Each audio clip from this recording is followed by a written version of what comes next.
Hi friends, my name is Kanya Patel. In this video, we'll study chapter number 5, The 100 Dresses by Eleanor Eds. This is class 10 English NCERT CBSE textbook.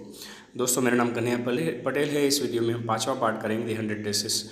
ये 10वीं कक्षा की NCERT CBSE text book में से है। इस part को हमने 3 पार्ट में डिवाइड किया है। उसका फर्स्ट पार्ट हम यहाँ करेंगे। Friends, we have divided this chapter into 3 parts. We will be doing this for the first part in this video.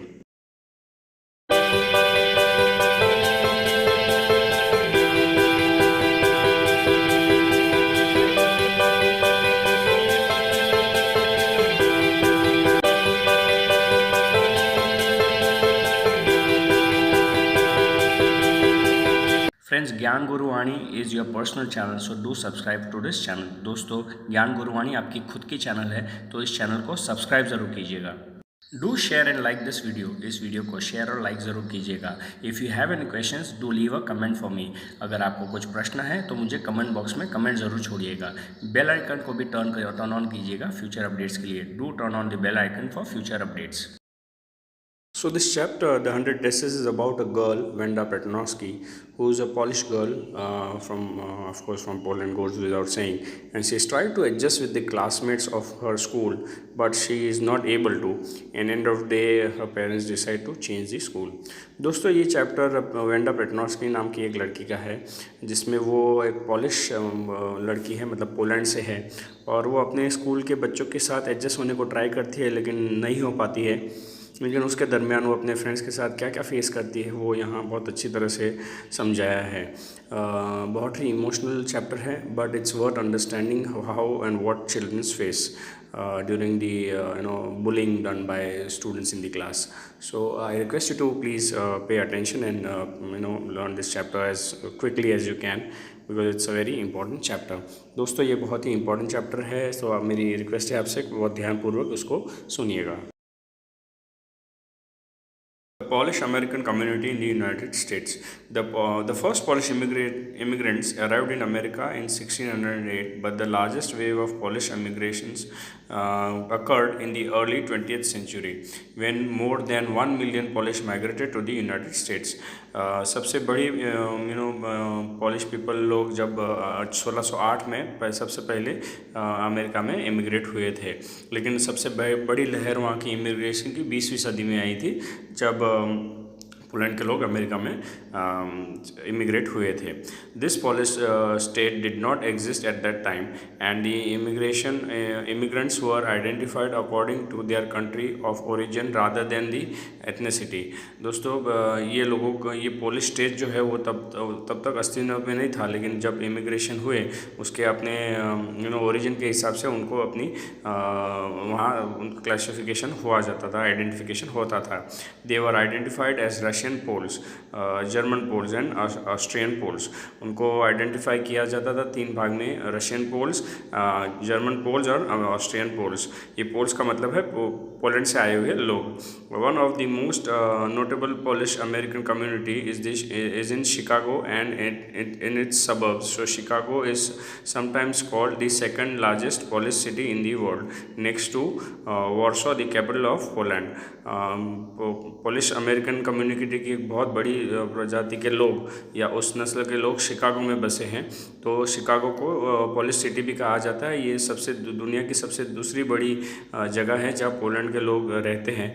ये वॉर्सो में है, जो वॉर्सो के बाद है, जो पोलैंड की राजधानी है। Polish Americans were sometimes discriminated against the United States, as were the Irish, Italians and juice.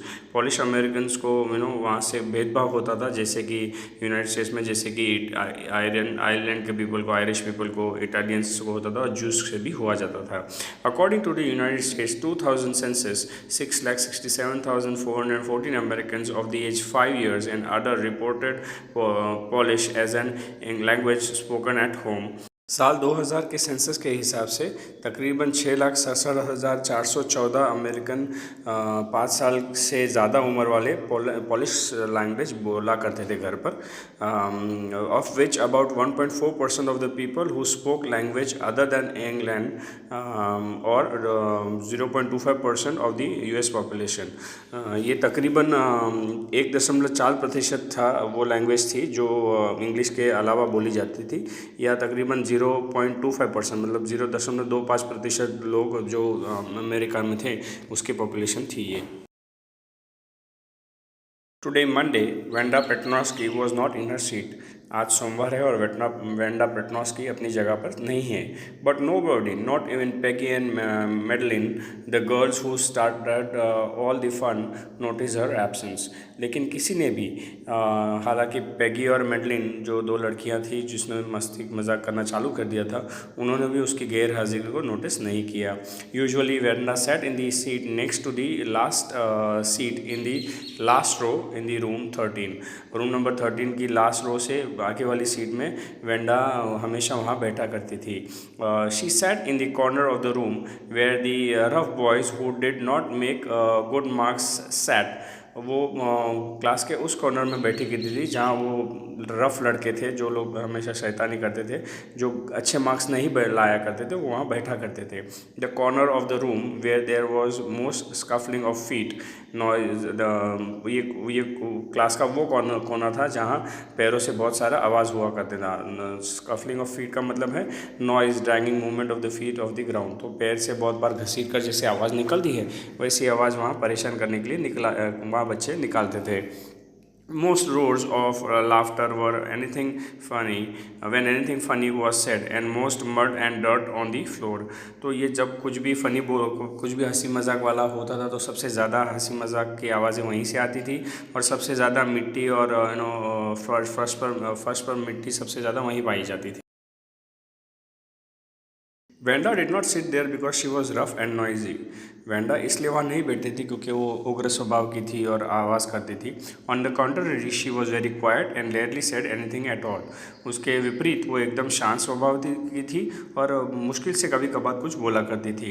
And nobody had ever heard her laugh out loud. और किसी ने भी कभी उसको ज़ोर से हंसते हुए भी सुना नहीं था। Sometimes she twisted her mouth into a cricket shot of smile, but that was all. कभी कभार उसने अपना मुंह थोड़ा सा टेढ़ा करके छोटी सी क्रिकेट सी स्माइल देती थी, बस इतना ही था। उसके अलावा वो कभी कोई रिएक्शन नहीं देती थी। Nobody knew exactly why Wanda sat in that seat unless it was because she came all the way from Boggins Heights and her feet were usually caked with dry mud. किसी को पता नहीं था कि वो उस कोने में क्यों बैठती थी। हो सकता है ऐसा कारण हो सकता है क्योंकि वो बॉगिन हाइट से आती थी और उसके पैरों में इतनी सारी मिट्टी और कीचड़ लगा हुआ रहता था, इसलिए ये हो सकता है कि इस वजह से वो वहाँ कोने में बैठा करती थी। But no one really thought much about Wanda Petronski once she sat in the corner of the room. एक बार वो उस कॉर्नर में बैठ गई उस रूम के, तो कभी भी कोई भी ज़्यादा वेंडा के बारे में सोचा नहीं करता था।